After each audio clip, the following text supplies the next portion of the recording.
సింగ్ గారి మృతి పట్ల ఈ సభ తన తీవ్ర సంతాపాన్ని వ్యక్తం చేస్తుంది.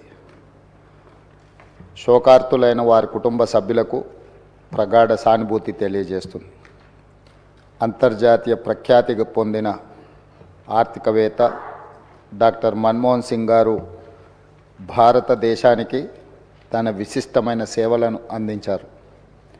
కేంద్ర ప్రభుత్వ ప్రధాన ఆర్థిక సలహాదారుగా, భారత రిజర్వ్ బ్యాంక్ గవర్నర్గా, ప్రణాళికా సంఘం డెప్యూటీ చైర్పర్సన్గా, కేంద్ర ఆర్థిక మంత్రిగా, భారత ప్రధానమంత్రిగా ఆయన వివిధ హోదాలలో తన సేవలను ఈ దేశానికి అందించారు.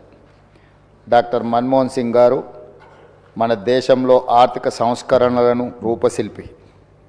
1991 మరియు 96 మధ్య కేంద్ర ఆర్థిక మంత్రిగా ఉన్నప్పుడు భారత ఆర్థిక వ్యవస్థను సరళీకరించి ఆర్థిక స్థితిగతుల దిశను మార్చే నిర్మాణాత్మక సంస్కరణలను అమలు చేయడంలో కీలక పాత్ర పోషించారు. ప్రపంచీకరణ, సరళీకరణ, ప్రైవేటీకరణ విధానాలతో అంతర్జాతీయ స్థాయిలో భారత ఆర్థిక వ్యవస్థను సుస్థిరంగా నిలబడేలా